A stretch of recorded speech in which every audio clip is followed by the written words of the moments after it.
Hello दोस्तों, आप सभी का स्वागत है समसामयिक घटना चक्र के इस ऑनलाइन प्लेटफॉर्म पर। आज अपने इस वीडियो में हम लोग बात करेंगे 7 जनवरी 2025 के महत्वपूर्ण खबरों के बारे में। जैसा कि आप सब जानते हैं कि डेली शाम को हम लोग अपने इस वीडियो में चर्चा करते हैं जो महत्वपूर्ण खबरें हैं पत्र पत्रिकाओं से, जैसे कि PIB, Dainik Jagran, the Hindu, Indian express, Hindustan, Amar Ujala, NBT, ठीक है। और उसी के साथ साथ अन्य जो सरकारी वेबसाइट है, एएनआई वगैरह हो गए, तो उन पे जो महत्वपूर्ण खबरें रहती हैं उन खबरों को अपने इस वीडियो में हम लोग चर्चा करते हैं। और जो एग्जाम ओरिएंटेड पॉइंट है, टू द पॉइंट, हम यहाँ पे बात करते हैं। सारी फैक्चुअल चीजें आपको स्लाइड के माध्यम से उपलब्ध करा दी जाती है, ठीक है। तो आइए हम लोग चर्चा करेंगे अपने इस वीडियो में आज 7 जनवरी 2025 के इंपॉर्टेंट करंट अफेयर के बारे में। और 7 जनवरी को कोई बहुत खास दिन नहीं मनाया जाता है, तो इस वजह से आज दिवस का जो सेक्शन है वो मैंने नहीं लगाया यहाँ पे। हम लोग सीधे अपने पॉइंट पर चर्चा करते हैं, कौन कौन सी पॉइंट है जो हमारे परीक्षा के दृष्टिकोण से इंपॉर्टेंट है। देखिए, पहला पॉइंट क्या है, इसरो अंतरिक्ष में बीज अंकुरित करने में सफलता, ठीक है। इसरो को अंतरिक्ष में बीज अंकुरित करने में सफलता मिली है। लोबिया का जो बीज होता है, लोबिया का बीज जो इसरो है वो उगाने में सफल रहा। जैसा कि आप सब जानते हैं, अभी स्पेडेक्स मिशन के ऊपर मैंने वीडियो बनाया था कि स्पेडेक्स मिशन भारत के द्वारा लॉन्च किया गया। और प्रीवियस वीडियो में मैंने बताया था कि एमटी यूनिवर्सिटी के द्वारा जो लॉन्च किया गया है बीज उगाने के लिए, ठीक है, तो उसमें सफलता भारत ने पाई है, इसरो ने। अब इस यहाँ पे जानते हैं, कुछ फैक्चुअल चीजें जान लेते हैं। इसरो ने PSLV C16 के POEM, ठीक है, POEM4 ये प्लेटफॉर्म है, इसको आप शॉर्ट में पोएम भी कहते हैं, पोएम प्लेटफॉर्म। तो पोएम 4 प्लेटफॉर्म पर लोबिया, जिसको आप काउसीड के नाम से जानते हैं, इनके बीज जो है वो 4 दिनों में अंकुरित किए हैं। ये इंपॉर्टेंट हो जाता है। कहां पर, कौन सा प्लेटफॉर्म पर? POEM, पोएम 4 प्लेटफॉर्म है। इस पोएम 4 प्लेटफॉर्म पर इसरो के द्वारा जो बीज है लोबिया का, काउ सीड का बीज, उसको अंकुरित किया गया। कितने दिनों में? 4 दिनों में। इंपॉर्टेंट आपके लिए इस पॉइंट से क्या हो जाता है, सबसे पहले PSLV C16 इंपॉर्टेंट हो गया। पोएम 4 क्या है, हाल ही में चर्चा में रहा। पोएम 4 क्या है? अंतरिक्ष में प्रक्षेपित प्लेटफॉर्म है जहां पर लोबिया का बीज उगाया गया। और ये भी पूछ सकता है कौन सा बीज अंकुरित किया गया, तो लोबिया यानी कि काउ सीड को अंकुरित किया गया, ठीक है। अब ऐसा करने वाला इसरो पहला नहीं है पूरे विश्व में, इसके पूर्व भी अंतरिक्ष स्टेशन पर उगाए जा चुके हैं, लेकिन इसरो के द्वारा पहली बार किया गया, इस वजह से इंपॉर्टेंट हो जाता है। खास बात क्या है, जब आप मुख्य परीक्षा दे रहे हो, जैसे लास्ट टाइम निबंध का पेपर था, उसमें भारतीय अंतरिक्ष का जो विकास क्रम है उसको पूछा था, तो वहां पे आप इन सब चीजों को जिक्र कर सकते हैं कि भारत के जो भविष्य में क्या क्या चीजें हैं, क्या प्रोग्राम है और अभी तक क्या इतिहास रहा भारतीय अंतरिक्ष मिशन के। तो उन सब चीजों को मेंशन करने के साथ साथ ये चीज आप मेंशन कर सकते हैं कि जो बीज अंकुरित करने में इसरो को सफलता मिली है। और ये सफलता इंपॉर्टेंट क्यों हो जाती है? इंपॉर्टेंट इसलिए हो जाती है कि भारत क्या मतलब दुनिया की कहीं भी किसी भी देश का अगर जो कोई नागरिक है वो अंतरिक्ष को एक्सप्लोर करना चाहता है। देखिए, हम लोग दूसरे ग्रहों पर जाकर, मंगल ग्रह पर या चांद पर पानी खोज रहे हैं। पानी खोजने के साथ साथ वहां पर रहने के लिए, सर्वाइव करने के लिए कुछ फसल होनी चाहिए, ठीक है। और फिर खाने के लिए जो खाद्य पदार्थ होने चाहिए, तो खाद्य पदार्थ होने चाहिए। उसी क्रम में जो खाने की चीजें हैं उनको उगाने का जो प्रोसेस है, उस प्रोसेस में सफलता पाई गई है यहाँ पे इसरो के द्वारा, ठीक है। तो उसी चीज का हम लोग यहाँ पे जिक्र करेंगे। इन सब चीजों को आप मेंस के पॉइंट में लिख सकते हैं। आगे देखें, जल्द ही बीजों में पत्ते निकलने की भी उम्मीद है। जो ये 4 बीज अंकुरित हुए हैं, मतलब 4 दिनों में जो बीज अंकुरित हुए हैं, इन बीजों से जल्द ही पत्ते निकलने की उम्मीद है। प्रयोग का उद्देश्य क्या है? अंतरिक्ष में पौधों के विकास के तरीके और उनकी व्यवहारिकता का अध्ययन करना। मतलब अंतरिक्ष में पौधे किस प्रकार से विकसित होते हैं और उनकी व्यवहारिकता क्या है। क्या धरती जैसा ही इन्वायरमेंट वहां मिल रहा है, या धरती पे जैसे विकसित होते पौधे उसी तरह वहां विकसित हो रहे हैं? तो इन सबका परीक्षण किया जाएगा इसके तहत। आगे देखें, जो प्रयोग है विक्रम साराभाई स्पेस सेंटर के compact research module for orbital plant studies, जिसको आप क्रॉप्स कहते हैं, शॉर्ट में क्रॉप्स कहेंगे, ठीक है। और क्रॉप्स का पूर्ण रूप क्या है? Compact research module for orbital plant studies के तहत हुआ है। यानी कि किसके तहत किया गया है? जो विक्रम साराभाई स्पेस सेंटर का क्रॉप्स, ठीक है, क्रॉप्स मॉडल है, उसके तहत किया गया है। PSLV C16 मिशन 30 दिसंबर को 2 उपग्रहों को कक्षा में स्थापित किया। जो PSLV C16 मिशन है, इसी के द्वारा स्पेडेक्स मिशन जो संचालित किया गया था, और 2 उपग्रहों को अंतरिक्ष में डॉक किया गया, और वहां पर डॉकिंग अनडॉकिंग की प्रक्रिया जो है उसको संचालित की जाएगी, ठीक है। तो यहाँ पे हमने इसरो के अंतरिक्ष में जो बीज अंकुरित करने में सफलता है उसके बारे में चर्चा कर ली। अगली खबर देखते हैं, साबुत अनाज, ठीक है। जो साबुत अनाज है, तो साबुत अनाज आधारित मेडिटेरेनियन डाइट सर्वश्रेष्ठ आहार घोषित किया गया है, ठीक है। जो साबुत अनाज आधारित मेडिटेरेनियन डाइट है उसको सर्वश्रेष्ठ आहार घोषित किया गया है। जान लेते हैं, सर्वश्रेष्ठ आहार मेडिटेरेनियन डाइट साबुत अनाज जैसे बीन्स, नट्स को दुनिया का 2025 का सर्वश्रेष्ठ आहार घोषित किया गया। परीक्षा में आपसे पूछे कि 2025 का दुनिया का सर्वश्रेष्ठ आहार किसे घोषित किया गया है?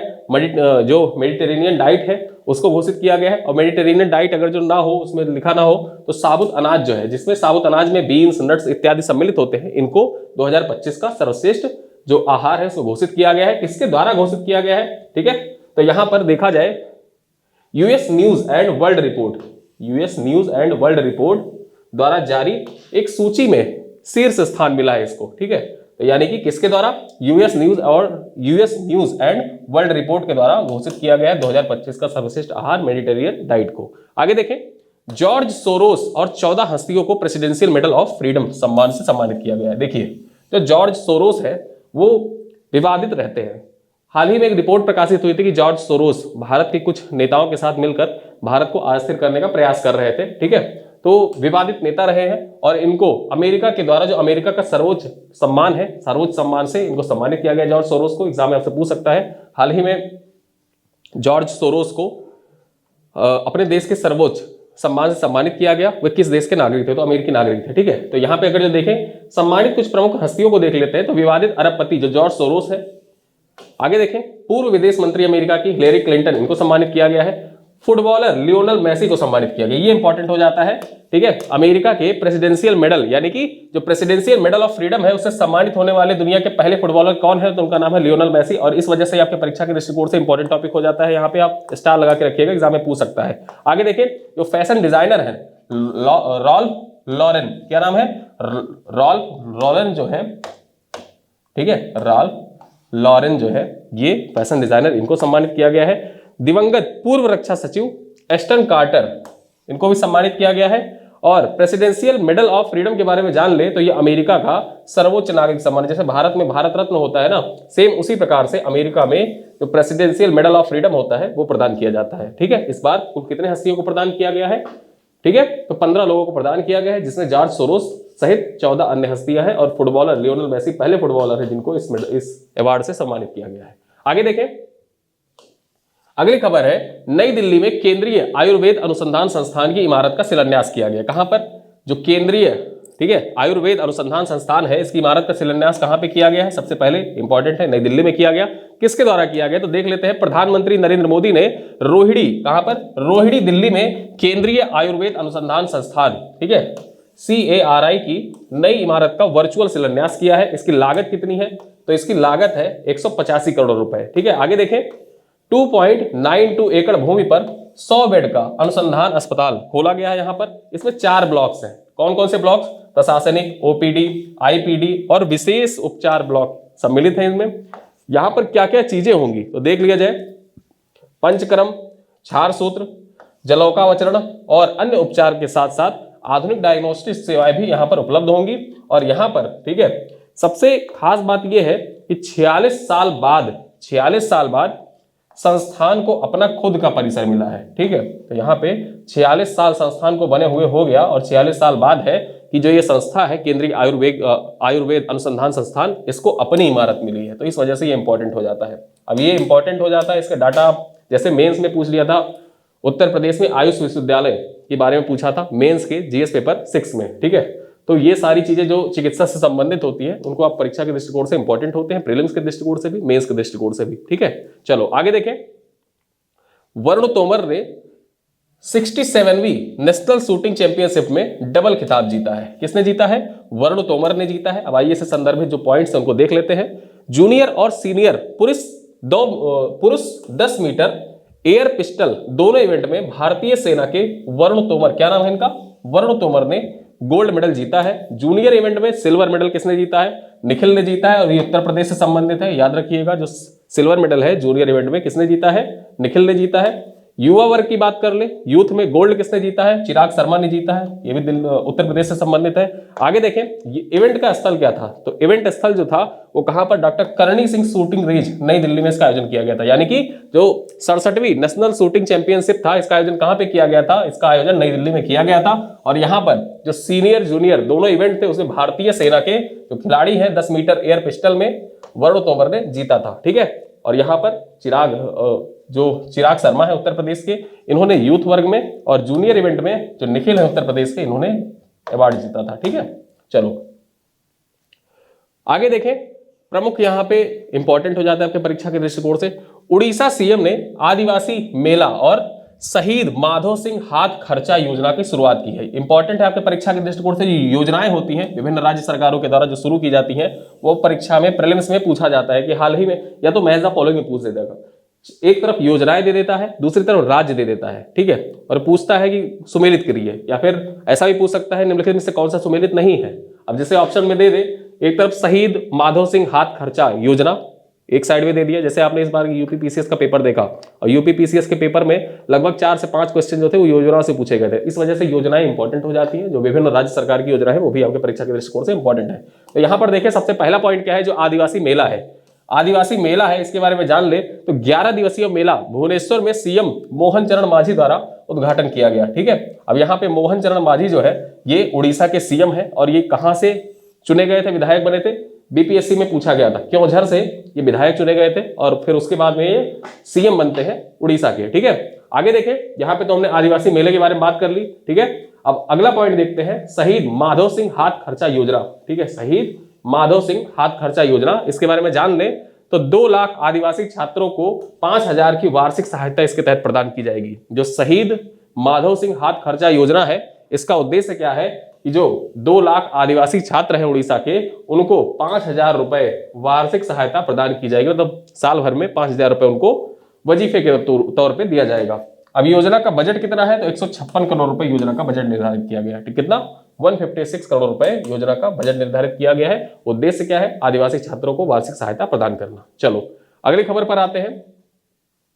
परमाणु हथियारों के खिलाफ शांति दूत, क्या नाम है इनका, शिगेमी फुकुहोरी का निधन हो गया है। आगे बात करें, जो शिगेमी फुकुहोरी है, 93 वर्ष की आयु में 3 जनवरी 2025 को नागासाकी के अस्पताल में इनका निधन हो गया। अब खास क्यों है, ठीक है, यहां पर देखा जाए तो 14 वर्ष की उम्र में 9 अगस्त 1945 को नागासाकी परमाणु हमले के दौरान वो बच गए थे। कब हमला हुआ था नागासाकी पर, आप जानते ही होंगे, नागासाकी और हिरोशिमा। ठीक है, फैटमैन, लिटिल बॉय, परमाणु बम गिराए गए थे, तो वहीं पर जो 9 अगस्त 1945 को नागासाकी पे बम हमला हुआ था परमाणु बम का, उसमें ये 14 साल के थे और उसमें ये बच गए थे। ठीक है, अब ये कहां पर थे उस टाइम पे, तो कैथोलिक चर्च के पास रहते थे, जो बम गिरने के स्थान से 500 मीटर की दूरी पर था। ये आपकी परीक्षा के लिए इंपॉर्टेंट नहीं है कि मैं आपको बता दे रहा हूं कि ये उस टाइम पर कहां पर थे। तो 500 मीटर की दूरी जहां ये खड़े थे ना, उनके खड़े होने के जस्ट 500 मीटर दूरी पर ही परमाणु बम आके गिरा था, फिर भी ये बच गए थे। ठीक है, फिर उसके बाद क्या किया इन्होंने, आजीवन पर्यंत जो परमाणु हमले हैं, परमाणु हमलों के खिलाफ हमेशा कार्य किया और विश्व शांति की स्थापना में अपना भरसक प्रयास किया। जैसा कि आप सब जानते हैं, इस बार का जो नोबेल शांति पुरस्कार है वो जापान के एक संगठन है जो परमाणु हथियार विरोधी संगठन है, परमाणु हथियारों को खत्म करने से संबंधित संगठन है, निहोन हिडानक्यो।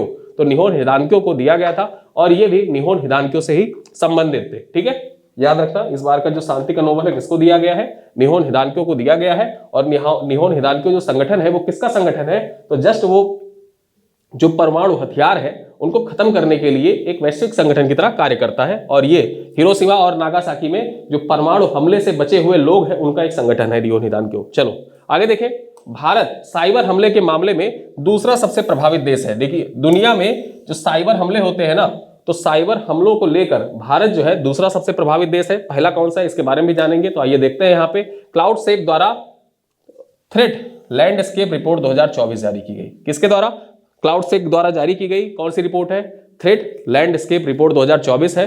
2024 में भारत दूसरा सबसे ज्यादा साइबर हमलों का शिकार बना।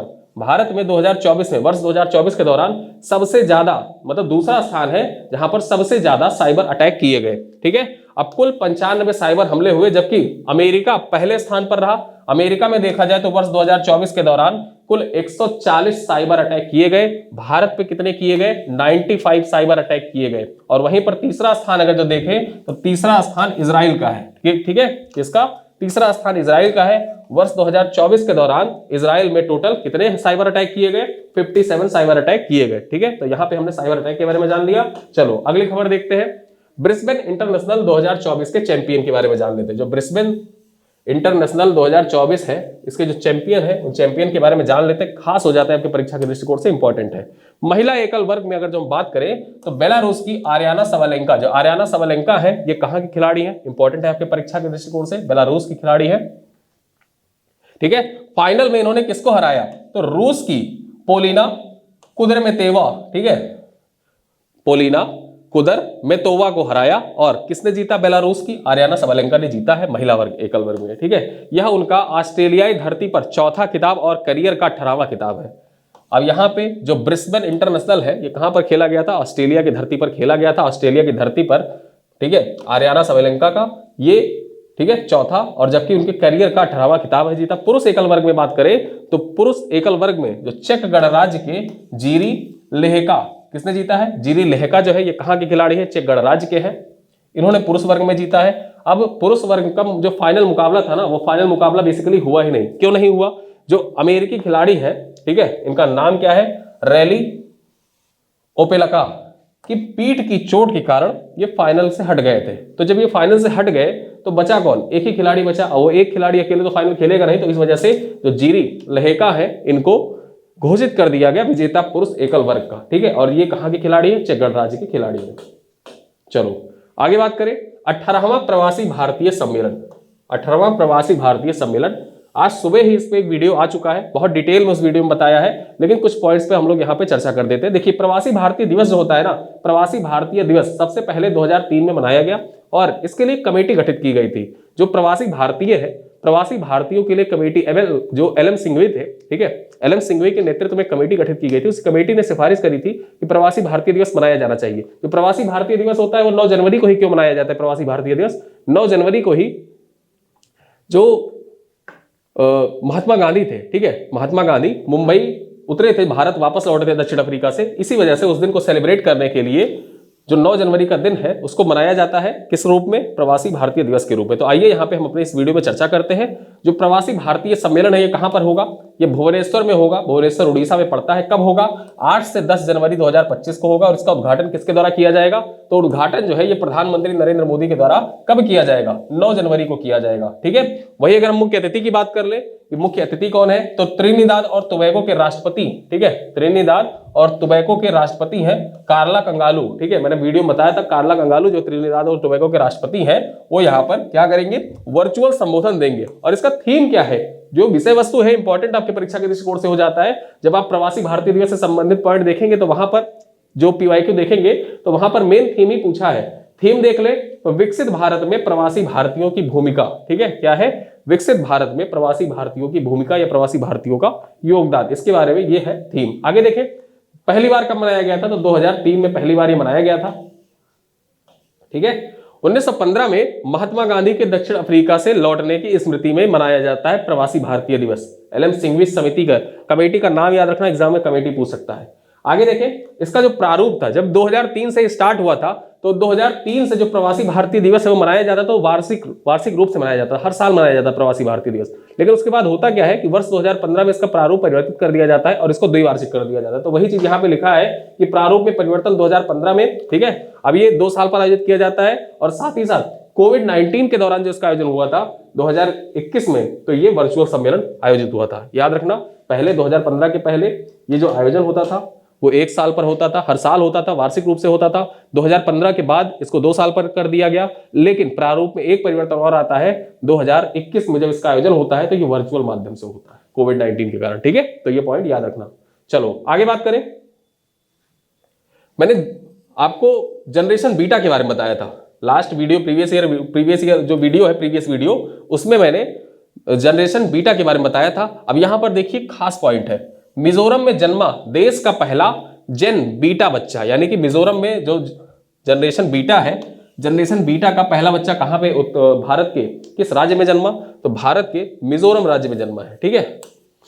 आगे बात करें तो पहला जेन बीटा बच्चा मिजोरम के आइजोल में 1 जनवरी 2025 की रात 12:03 पर जन्मा था। इस बच्चे का नाम क्या है, बच्चे का नाम है फ्रैंकी। क्या नाम है, फ्रैंकी नाम रखा गया है। माता पिता कौन है, तो माता पिता का नाम उतना इंपॉर्टेंट नहीं है, आप देख लीजिए, लेकिन बच्चे का नाम यह इंपॉर्टेंट है आपके परीक्षा के दृष्टिकोण से। क्या नाम है, बच्चे का नाम रखा गया फ्रैंकी। और ऐसे क्वेश्चन परीक्षा में पूछे जा चुके हैं एग्जाम में, जैसे आप जो पहली क्लोन भेड़ है, पहली क्लोन भैंस है, ठीक है, तो गरिमा और जो पहली चीज होती है वो इंपॉर्टेंट हो जाती है आपके परीक्षा के दृष्टिकोण से। पीवाईक्यू आपसे आपने देखा होगा, पूछा जा चुका है। तो उस वजह से जो पहला जेन बीटा बच्चा है ना, ये आपके परीक्षा के दृष्टिकोण से इंपॉर्टेंट है। इसका नाम क्या रखा गया? फ्रैंकी नाम रखा गया है। कहां पर जन्मा? मिजोरम के आइजोल में जन्मा था। क्या है जेन बीटा? तो 2025 से 2039, ठीक है, 2025 से 2039 के बीच में जन्मे जो बच्चे हैं उनको इस पीढ़ी के अंतर्गत माना जाता है। जेन बीटा शब्द समाजशास्त्री मार्क मैक्रिंडल ने दिया है, ठीक है। जो जेन बीटा शब्द है वो किसके द्वारा दिया गया है? मार्क मैक्रिंडल के द्वारा दिया गया है। और 2025 से लेकर 2039 तक की जो जनरेशन है, यानी कि ये जो 24 साल का जनरेशन है, ये जनरेशन ऐसी है कि 24 नहीं 14 साल का, ठीक है, जो 14 साल है, इस 14 साल में जो एआई है, आर्टिफिशियल इंटेलिजेंस है, वो धीरे धीरे अपने पूर्ण विकास के क्रम में है। ऐसे में देखा जाए जो जेन बीटा वाली जनरेशन है ये पूर्ण रूप से एआई के अंतर्गत ही विकसित होंगे और इनकी जो बुद्धि विवेक है वो एआई के समतुल्यता और एआई के विकास क्रम में ही बढ़ेगी आगे। चलो आगे देखें। ब्राजील के नन इनाह बनी दुनिया की सबसे बुजुर्ग महिला। क्या है? ये ब्राजील की है, इनका नाम, एक नन है, इनका नाम क्या है? इनाह, ठीक है। ये दुनिया की सबसे बुजुर्ग महिला बन गई हैं, सबसे उम्रदराज महिला। क्या नाम है इनका? इनाह कैनबारो लुकास। 116 वर्ष 110 दिन की ये हो गई है। जन्म इनका कब हुआ था? 8 जून 2008 को रियो ग्रांडे डो सुला ब्राजील में हुआ था। कहां पर? रियो ग्रांडे डो सुला ब्राजील में इनका जन्म हुआ था। जापानी महिला टोमोको इटुका के निधन 116 वर्ष के बाद सबसे बुजुर्ग महिला बनी, ठीक है। जो जापानी इससे पहले कौन सबसे बुजुर्ग महिला थी? जापान की थी, टोमोका इटुका उनका नाम था। वो सबसे पहले, मतलब इनसे पहले, यानी कि इनाह से पहले वो बुजुर्ग थी, सबसे बुजुर्ग। लेकिन अब कौन सबसे बुजुर्ग महिला घोषित हो गई है? तो सबसे बुजुर्ग महिला घोषित हो गई है इनाह, ठीक है। ये कहाँ की है? ब्राजील की है और इनकी आयु जो है 116 साल 210 दिन है, ठीक है। गिनीज वर्ल्ड रिकॉर्ड, यानी कि गिनीज वर्ल्ड रिकॉर्ड में इनका नाम दर्ज कर दिया गया। अब तो दुनिया की सबसे बुजुर्ग नन जो है, इनका सम्मान किसे मिला है? जो इनाह है, ब्राजील की नन है, इनको मिला है, ठीक है। चलो आगे देखें। बंगाल में पीएम फसल बीमा योजना लागू नहीं करेगी ममता सरकार। मतलब ममता बनर्जी की सरकार ने कहा है जो पीएम, ठीक है, पीएम फसल बीमा योजना है केंद्र सरकार की, भारत सरकार की, उसको ये पश्चिम बंगाल में लागू नहीं करेंगी। इनका कहना यह है कि हमारे यहाँ जो संचालित योजनाएं हैं वो अच्छा परफॉर्म कर रही है और हम अपनी योजनाओं को ही संचालित रखेंगे। अब यहाँ पर देखिएगा, इंपॉर्टेंट यहाँ पर क्या पॉइंट हो जाता है कि जो मध्य प्रदेश बंगाल सरकार की जो योजना है वो योजना का नाम इंपॉर्टेंट हो जाता है। तो पहले यहाँ पे खबर देख लेते हैं। राज्य के मुख्यमंत्री कृषक बंधु और कृषक बीमा योजना जारी रहेगी, यानी कि मुख्यमंत्री कृषक बंधु और मुख्यमंत्री कृषक बीमा योजना, ठीक है। ये कहां की योजना है? ये दोनों वेस्ट बंगाल की योजना है। कहां की? दोनों वेस्ट बंगाल की योजनाएं हैं और इनको जारी रखने का वादा किया है सरकार ने, ठीक है। कारण देखते हैं, कारण क्या बताया है? राज्य की योजनाओं में किसानों को ज्यादा लाभ मिलता है। उन्होंने कारण दिया है कि जो राज्य की योजनाएं, मतलब कि ये जो कृषक बंधु योजना तथा कृषक बीमा योजना है, इसके द्वारा जो किसान है उनको ज्यादा लाभ मिलता है। कृषक बंधु योजना के बारे में, कृषक बीमा के बारे में जान लेते हैं। तो कृषक बंधु योजना जो है इसके अंतर्गत प्रतिवर्ष कितना? 10,000 रुपए सहायता दी जाती है, ठीक है। 10,000 रुपए सहायता 2 फसलों के लिए दी जाती है। वहीं कृषक बीमा योजना की बात कर ले तो मृत्यु दिव्यांगता पर 2 लाख रुपए, कितना? मृत्यु हो जाए या दिव्यांग हो जाए कोई तो 2 लाख रुपए तक की सहायता, बीमा सहायता प्रदान की जाती है। तो इस वजह से ये दोनों योजनाओं का नाम इंपॉर्टेंट है, किस राज्य सरकार की योजना है ये इंपॉर्टेंट हो जाता है। इसी वजह से इस खबर को यहाँ पे रखा गया है, ठीक है। कृषक बंधु और कृषक बीमा योजना, साथ ही साथ फसल बीमा योजना किसका है? प्रधानमंत्री फसल बीमा योजना केंद्र सरकार की है। वेस्ट बंगाल की कृषक बंधु योजना और कृषक बीमा योजना। चलो आगे देखें। अब यहां पे ये पॉइंट भी याद रखना, 10,000 रुपए की सहायता राशि।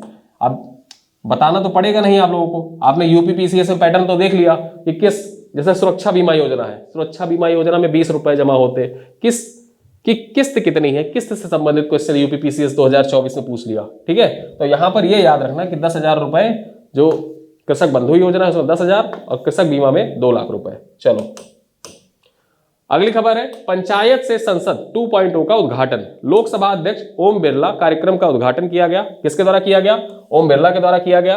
पंचायती राज संस्थानों के 502 कितना? पंचायती राज संस्थानों की 502 अनुसूचित जनजाति की निर्वाचित महिला प्रतिनिधियों को संविधान और संसदीय प्रक्रियाओं की जानकारी देने हेतु, ठीक है। जो पंचायत से संसद 2.0 है, इसका उद्देश्य क्या है, तो यहाँ पर देखिए पंचायती राज संस्थानों की 502 अनुसूचित जनजाति की जो निर्वाचित महिलाएं प्रतिनिधि हैं उनको संविधान और संसदीय प्रक्रियाओं की जानकारी देने के लिए इसको लॉन्च किया गया है। और देखें तो 22 राज्यों व केंद्र शासित प्रदेशों की महिला प्रतिनिधियों की भागीदारी इसमें होगी। कितने राज्यों की, तो 22 राज्यों की महिला प्रतिनिधियों की इसमें भागीदारी होगी। और इसका जो बनाया, मतलब ये जो आयोजन हुआ किस उद्देश्य से किया गया, तो यहाँ पर भगवान बिरसा मुंडा की 150वीं जयंती के उपलक्ष्य में किया गया। देखिए जैसे आजादी का अमृत महोत्सव है ना, तो उसको 1 साल तक पूरा सेलिब्रेट किया गया। सेम उसी प्रकार से जो भगवान बिरसा मुंडा की जो जयंती है वो 1 साल तक सेलिब्रेट किया जाएगा। ठीक है, उसी क्रम में जो देखा जाए तो 150वीं जयंती के उपलक्ष्य में इसको पंचायत से संसद 2.0 का उद्घाटन ओम बिरला के द्वारा किया गया। चलो आगे देखें, अगली खबर है गणतंत्र दिवस परेड में पहली बार मौसम विभाग की झांकी। अब ये इंपॉर्टेंट हो जाता है आपके परीक्षा के दृष्टिकोण से। ठीक है, मोस्ट इंपॉर्टेंट क्वेश्चन यहां से बन सकता है आपकी परीक्षा में। देखिए गणतंत्र दिवस परेड 2024, यहां लिखा है 2025 होगा। ठीक है, गलती से 24 लिख गया है, अभी जो 24 का खुमार है वो उतरा नहीं है, इस वजह से कहीं कहीं 25 की जगह 24 ही लिख जा रहा है। ठीक है, तो इसको आप करेक्ट करिएगा। गणतंत्र दिवस परेड 2025 में कर्तव्य पथ पर पहली बार मौसम विज्ञान विभाग जो है ना, IMD, उसकी झांकी शामिल होगी। अब इसका थीम क्या होगा, किस थीम पर यह झांकी सम्मिलित होगी, तो स्वर्णिम भारत विरासत और विकास, ये थीम है। थीम आपकी परीक्षा के दृष्टिकोण से इंपॉर्टेंट है, एग्जाम में आपसे पूछ सकता है कि कथन कारण में पूछ ले। अब कथन कारण में क्या पूछेगा सबसे पहले कि गणतंत्र दिवस परेड के संदर्भ में निम्नलिखित कथनों पर विचार करिए। पहला कथन आपको देगा कि मौसम विभाग, भारतीय मौसम विज्ञान विभाग ब्रैकेट में IMD लिख देगा, उसकी पहली झांकी सबसे पहली बार 2025 में सम्मिलित हुई। इसका थीम क्या था, स्वर्णिम भारत विकास और विरासत और विकास। तो यहाँ पे कौन सा कथन सही है, केवल एक सही है, केवल दो सही है, एक दो दोनों सही, इनमें से कोई नहीं, तो दोनों सही है। यहाँ पे आगे हम बात करें, इसमें होगा क्या कि विभाग के 150 वर्षों के सफर को दिखाया जाएगा।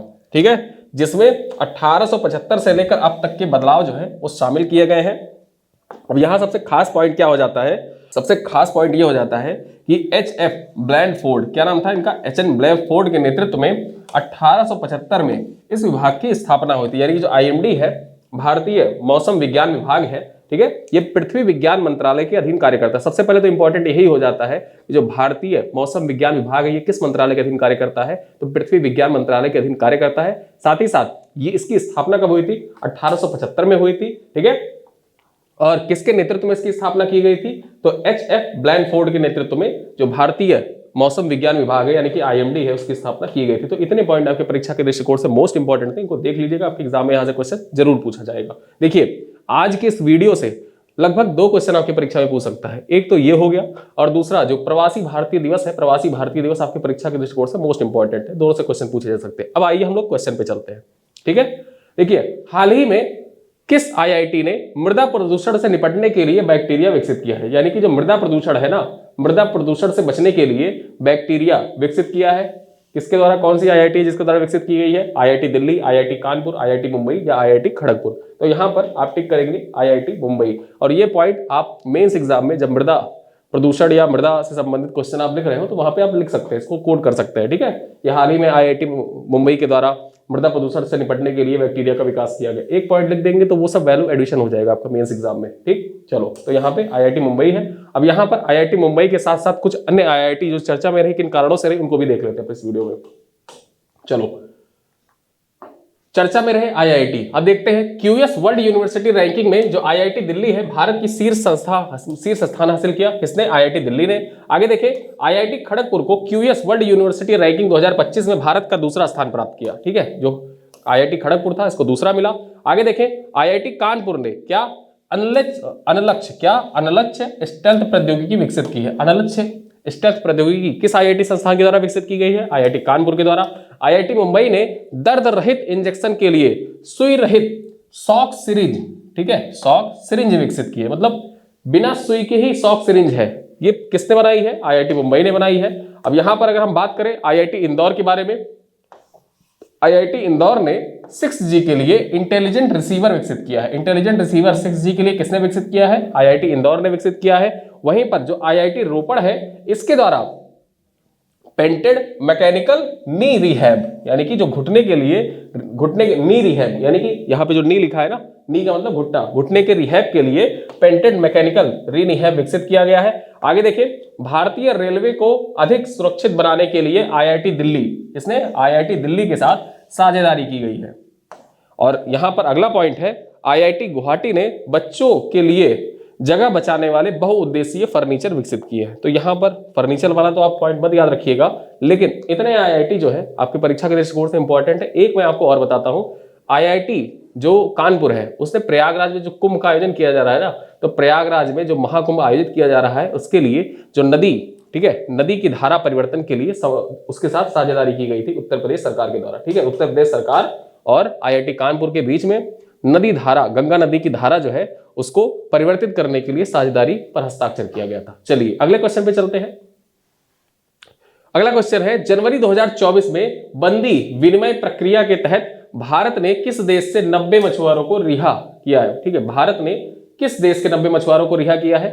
श्रीलंका, बांग्लादेश, पाकिस्तान या म्यांमार? तो यहां पर हमारा सही आंसर हो जाएगा बांग्लादेश। क्या हो जाएगा? बांग्लादेश हमारा सही आंसर हो जाएगा। ठीक है, अब बांग्लादेश से संबंधित कुछ पॉइंट्स पे हम लोग चर्चा कर लेते हैं अपने इस वीडियो में।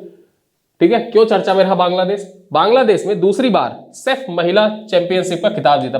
बांग्लादेश ने कितनी बार जीता है अब तक? तो जो सेफ महिला चैंपियनशिप है इसका दूसरी बार खिताब जीत लिया है। आगे देखें, भारत में आने वाले विदेशी पर्यटकों में बांग्लादेश शीर्ष स्थान पर रहा। यानी कि जो भारत आने वाले विदेशी पर्यटक है ना, उनमें अगर जो देखा जाए तो बांग्लादेश का दूसरा स्थान, मतलब शीर्ष स्थान, पहला स्थान रहा। ठीक है, बांग्लादेश क्रिकेट बोर्ड के अध्यक्ष नजीमुल हसन, क्या नाम है?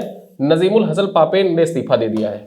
ठीक, तो यहां पे एग्जाम में पूछा जा सकता है कि नजीमुल हसन पापोन, ठीक है, ये किस देश के क्रिकेट बोर्ड के अध्यक्ष थे? बांग्लादेश के थे।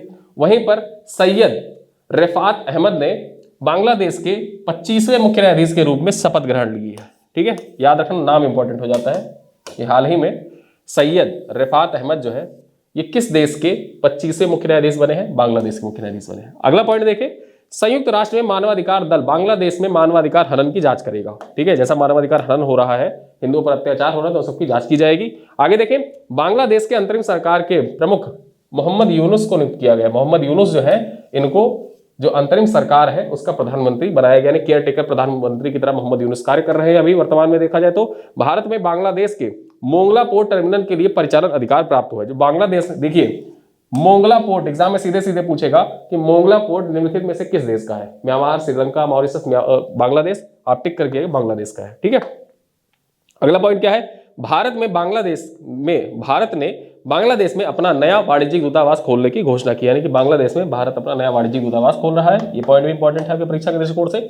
आगे देखिए, अगला क्वेश्चन क्या कह रहा है, हाल ही में किस राज्य सरकार ने सावित्रीबाई फूले की जयंती को महिला शिक्षक दिवस के रूप में मनाए जाने की घोषणा की है? बिहार, झारखंड, तेलंगाना या उड़ीसा? तो यहाँ पे हमारा सही आंसर हो जाएगा तेलंगाना।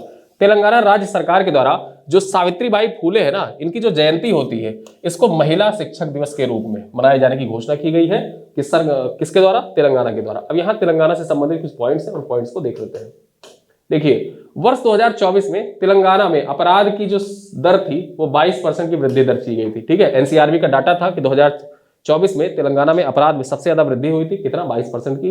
तेलंगाना सरकार ने इंदिरम्मा आवास योजना का चरण 1 शुरू किया है। ठीक है, परीक्षा में पूछा जा सकता है कि इंदिरम्मा आवास योजना निम्नलिखित में से किस राज्य से संबंधित? तेलंगाना राज्य से संबंधित है। आगे देखिए, 16वां इंडिया गेम डेवलपर सम्मेलन कहां पर हुआ था?